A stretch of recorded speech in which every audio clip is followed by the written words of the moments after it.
Okay, can be. So here, pwede man siya, amo ni, patient will don and doff prosthesis with contact guard of one person after 1 week of rehabilitation to assist with cytostat transfers. So, you just need to give functional, like kung ano gusto mo i-achieve with that anticipated goal. So,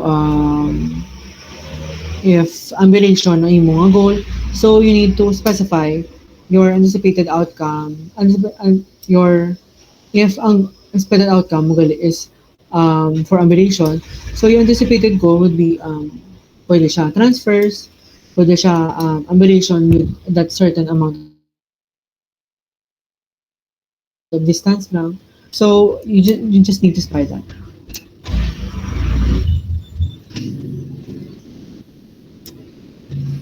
So here, pwede man siya,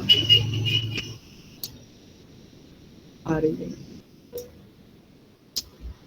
Wala na nakita. So with these expected outcomes, independent walker ambulation on level surfaces, forward, full weight bearing for 70 feet times 2 including turns and obstacles and on one step, so patient can get in out of her home and ambulate within her home safely. And number two is independent transfers, chair to bed, sit to stand, on and off toilet, so patient can function independently and safely at home. So um, this expected outcomes is for 2 weeks sila. So you have your anticipated goal, which can be stated which can be achieved in 1 week. So from the first expected outcome, patient will ambulate with walker 50% partial weight bearing right lower E for approximately 20 feet times 2 to progress towards ambulation at home. So for expected outcome number 2, patient will transfer bed to chair and sit to stand with minimal assist of one to progress toward transfers at home. And patient and sa expect sa duging kwan mo siya. For your first and second expected outcomes, patient will increase right quadriceps strength to at least 2 out of 5 to increase independent to increase independence in ambulation and transfers. So with when you address strength, you also address man the ambulation problem and also the transfers problem sa pasyente. And also, to address the first and second outcomes, expected outcomes, patient will independently demonstrate exercise that he is to perform in the hospital room that increase right lower east strength to progress patient toward independent ambulation and transfers. So, pwede mo siya ma-incorporate ang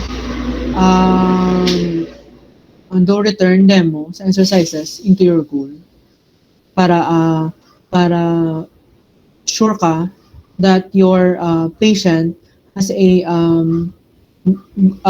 good understanding of your exercises na ginhatag sa iyo. So those are your goals for the given expected outcomes. So for progress notes, expected outcomes are usually not addressed in progress notes unless they have been achieved or need to be revised. So your expected outcomes, if usually daan, ang sa progress notes mo is the anticipated goals mo lang da. Kaya ang progress notes mo is for shorter, example for short amount of time lang siya gina gina-administer sa pasyente. Example, if you gin treat mo ang patient for 3 days, so there are certain clinics that will require you to assess again the patient para sa progress notes nila. So expected outcomes usually wala siya sa imo na progress notes, but if these goals are achieved or goals mo is too much, ang pasyente pwede mo man siya i-revise. Especially if the patient is seen lang sa limited amount of time sa mga acute cases ng pasyente. Next is anticipated goals. So progress notes refer to the anticipated goals, achieve and set new anticipated goals. So dara sila ga gahambal if there's a progress sa pasyente if the goals are achieved. If a goal has not been achieved, the notes comment on the reason the anticipated goal has not been achieved and reset the goal to make it more reasonable or state the same goal to include a new time span. So, ang mana, you can also reset or restate the same goal but with another time frame. If especially if makita mo the patient is already working towards say do lapit na siya within that goal. So maybe pwede your anticipated goal na time span is just too short. Example, if siguro masiisip mo na next session, you can see that amo na yung goal achieve na sa pasyente. So, you don't need to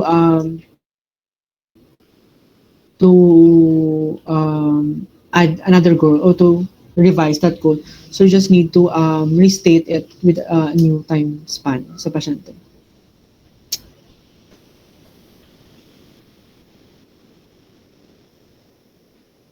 So, amo ni, this will amo ni ang mga daw makita mo sa imong progress notes. So, anticipated goals. Goal number 4, butang mo siyang date as of amo ni nga date for ambulation with walker, 10% partial weight bearing, right lower E for 20 feet times 2 with moderate 1 assist not yet achieved due to decrease in patient's medical status. Patient will be able to achieve this goal with one more week of PT. So with that, reason out mo why you didn't achieve that kind of anticipated goal sa progress notes. So next, pwede man siya, all achieved will work directly toward expected outcomes set on amo na on after 1 month do amo na after 2 weeks. So if wala ka na if nakuan mo siya na achieve mo na bala ang imong goals, it's either you can formulate another or you can just state nga amo ni na you will work towards the expected outcomes, especially if the time span of your anticipated goals and your expected outcome is not that ano ni kani dako ang difference. So you just can state na will work toward expected outcomes.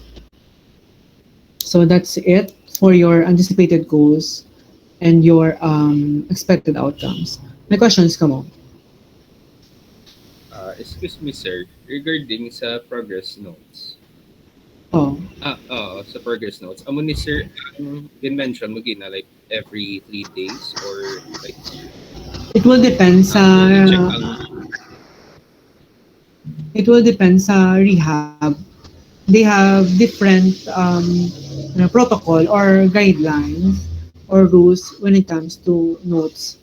So, usually, example, sa Riverside, sa Bacolod, pagka-remember ko, every 3 rehab sessions, sila ga progress notes. But here, sa Iloilo, I don't know, sa Spice siguro progress notes sila, wala ka rotation Spice, but mostly sa mga rehab, wala man sila ga progress notes, just PT notes lang ginobra nila.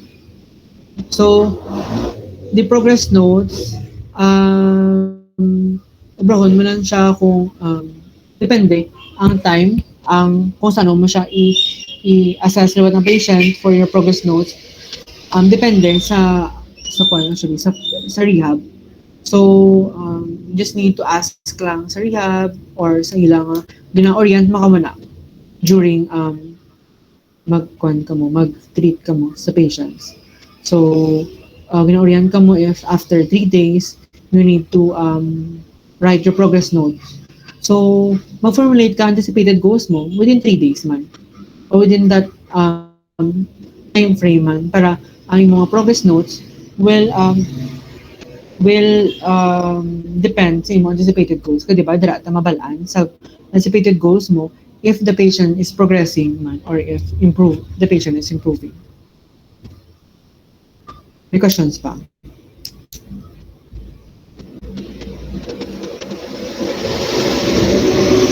Clarifications? Wala.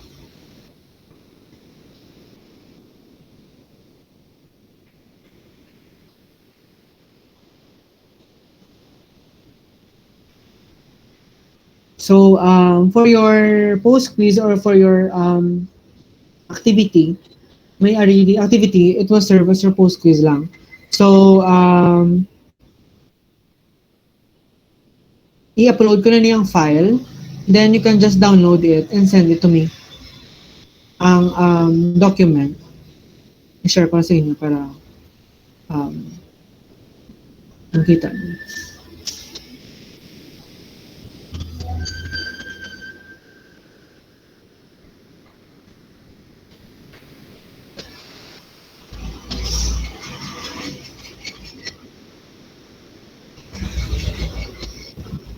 Makita niyo subong ang activity. Loading pa, sir. Ara na, sir. Okay. So, we have here 2 cases. So, you read the case and formulate one long-term goal and 2 short-term goals for each case. So, and then identify nyo if ano ang ABCD of the goals. So, here sulat nyo ang long-term goal, then identify nyo ang A, ang B, ang C, and ang D. No, so your short-term goals, your first short-term goal, then ABCD, and your second short-term goal, and the ABCD. So, ang na. So, your short-term goal must coincide with your long-term goal. Or if dapat you need to reason out why utangan siya bala rationale like kagina sa mga short-term goal ta that paano siya how can it be useful sa long-term goal in achieving the long-term goal. Right, to assist sa transfers. Sa like din na example. May file ako na PowerPoint is upload ko man siya sa folder so that magamit ko siya as guide man. And here ang next na case, just read it and provide ng long-term goals and short-term goals. So, whatever nga presented here is amo na gamiton na data. If wala siya na mention dira, you can just pwede mo siya obra-obrahan sa data na will be useful in making your long-term goal and short-term goal. But don't revise any sa case. Madugang ka mo to make it easier for you to make the long-term goal and short-term goal, pwede siya. Basta you can just formulate the long-term goal and short-term goal. So this is 30 points. So it will serve as your post-quiz. So upload nyo yung subong. You have 24 hours to pass this. So I expect everyone to pass this on or before 3 o'clock p.m. tomorrow. So easy lang siya. 15 items or 1 point each if you gave the correct or you formulate the correct goal and you provide your the correct ABCD. And if there are some errors, 0.5, and if this is incorrect, I'll give 0 point. So, any question?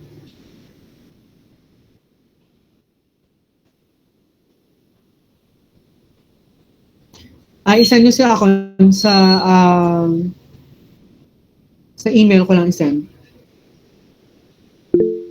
Or so, pwede na siguro ma-PM sa akin. Ano sa inyo, better? You can send it through email or sa Schoology. I-upload nyo lang ang file. Pwede siya ma-upload ang file ng Schoology. Yes, sir. Sa message. May message mo siya. Sige, message nyo na sa akin sa Schoology or sa Schoology na siguro pa uniform do tanan. Sa Schoology, so you have 24 hours to make this to make the your activity. So any more questions? May questions ka mo?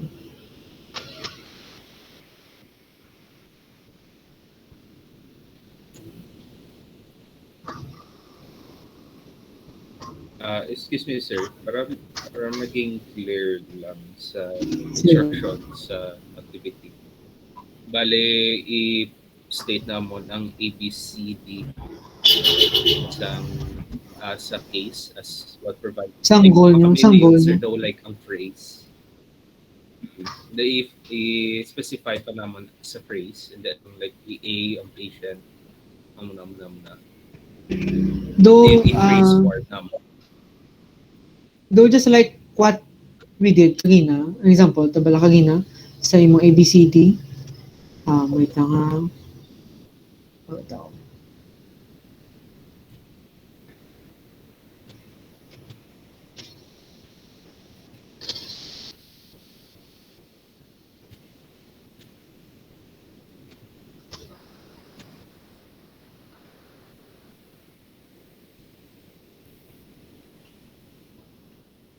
From pares mo niyo.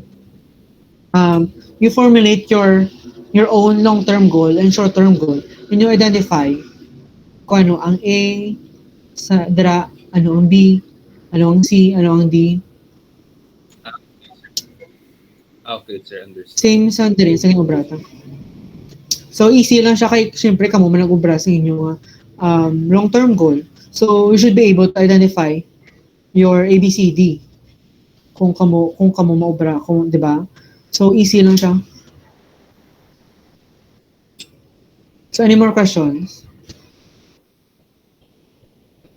Sir, good None. afternoon. Pwede ka ask, sir, if Sige. individual or Oh, by individual, group. individual.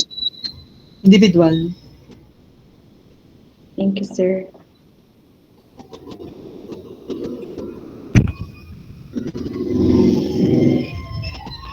May questions pa kamo?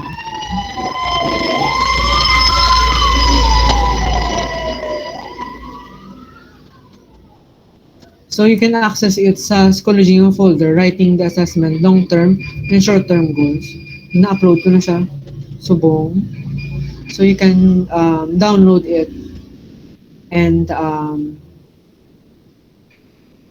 send it to me sa Schoology. So I expect it on or before sang ano ni gani? Sang 3 p.m. tomorrow. Any more questions? Wala na.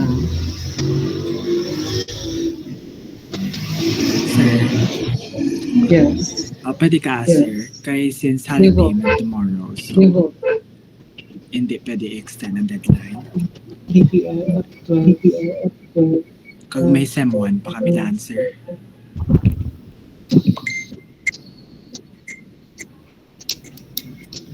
Travel is was Independence Day.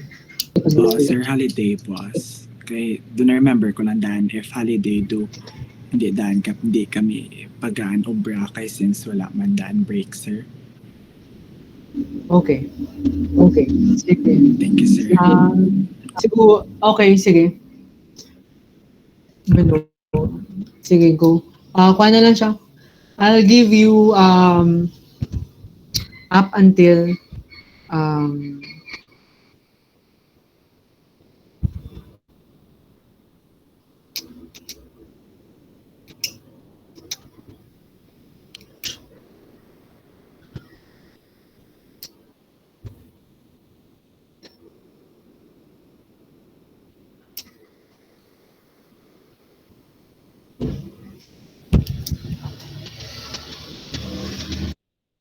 Sige. Pwede Um, sir, Monday na lang sir. Kay para like maubra na mo check to sir kay since may SEM1 pa kami daan nga inugtapos sir. If okay lang sir. Thank you sir. sige ah. Okay. Hatagan ko mo until Monday. Monday, 11:59 a.m. So, Sige sir, thank you sir. would that be okay na siya?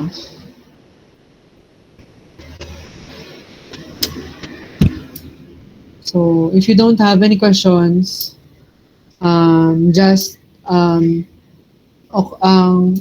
type in present lang sa chat box, sa chat.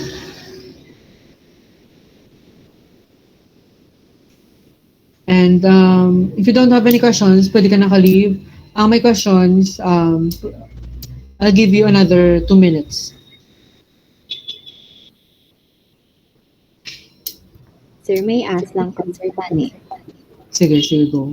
Sir, usually, sir, normally, sir, we have how many short-term goals and long-term goals ang ginarelate natin? Wala din siya specific number on how many short-term goals and long-term goals for the patient. But it will depend man sa it will depend actually sa rehab and sa CI ang check sa imo na paper sa imo IE. But usually sa rehab I mean, ang amon da sang time mo is different ang SOAP note kay do hindi siya do kwan siya do amon na long term goal lang do gonna state lang patient will somehow be able to improve the ambulation as will be able to improve ambulation in adaptisi. Do amo na is very generic na hindi siya sakto. So amo na ang dinubra naman sa una kay sa mga rehab usually here sa Iloilo do amo na sila. So they're not very particular with the LTG and STG. But amo na isa usually sa akong experience isa lang ang LTG, then your short-term goal will depend on the STG. So it can be 5 or more, but usually wala sila ganubo sa mga sa 3 short-term goals. So amo na. But wala gid specific number on how kung based sa kana base lang dire wala siya specific number, but it will depend na sa rehab or sa inyong sa rehab or sa clinic na pwedeng ka mo under. So amo na. Questions pa? Sir, may asa lang ko regarding pala sir sa long-term goals. Usually, mga pila ka months, sir, depende lang sa amon. Ang degree pala sir. Since ang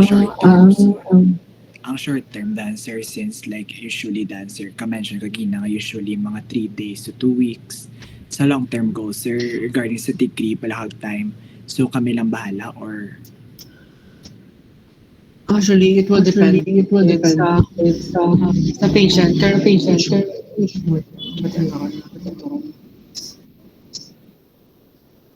Sa long-term goal, it will depend on your experience. Kung depende sa pag-assess mo. If pag-assess mo, if say mo bala experience kung pila, usually man through experience, ma-anticipate mo na kung pila on amo ka nga specific amount of time, ma-improve yan ang iya function within sa amo nga function niya. So, but kung numbers, ang imo na long-term goal is usually sa mga rehab ako if assess ako siya the mga rotation kamo.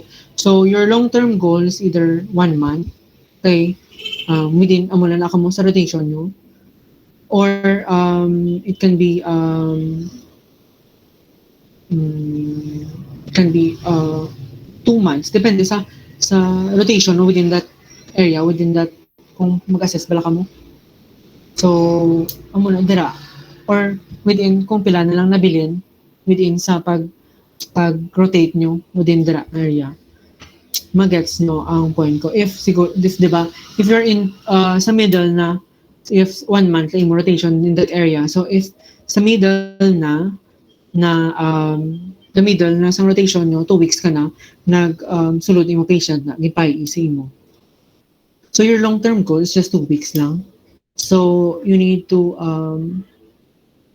assess the patient kung what's the most feasible function that you can attain in 2 weeks. Amo na mo long-term goal. So your short-term goal is just baby steps sa imo nga your short-term goal is baby steps sa imo long-term goal. Magets no. Yes, sir. Thank you, good sir. But siguro for the sake of discussion, 1 month, 1 month. But your short-term goal can be days. Amo na, can be days. Pinaka siguro is 2 weeks is tama nakadugay, but pwede man siya. Especially if ginadeal mo nga patient is you just just see the patient on a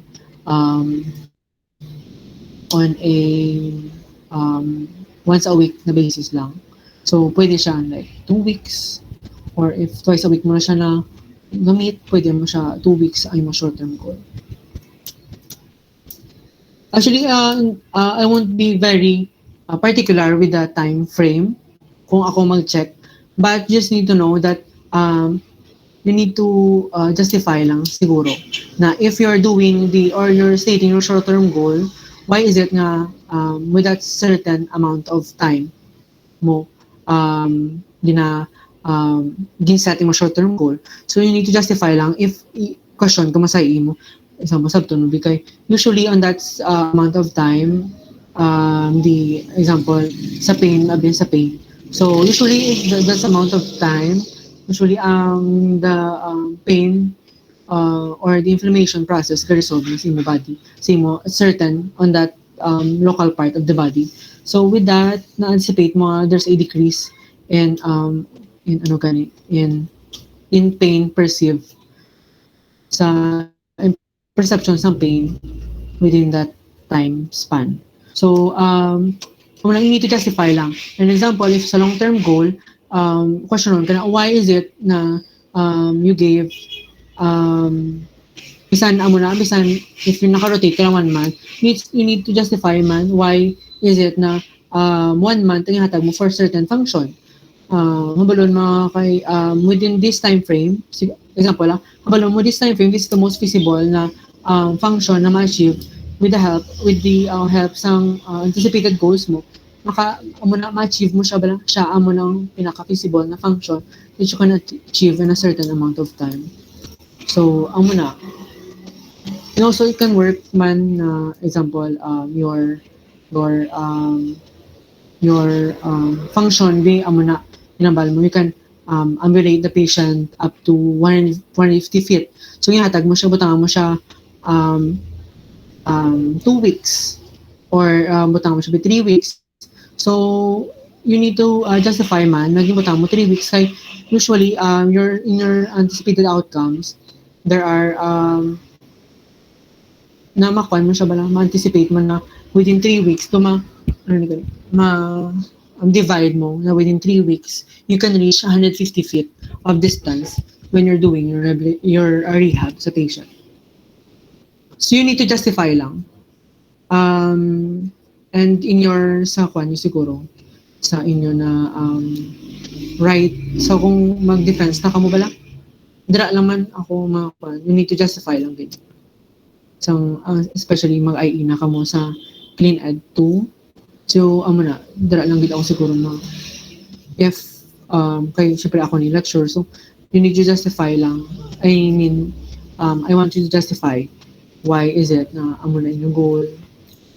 So, amo na, dapat may reason kamo. Questions?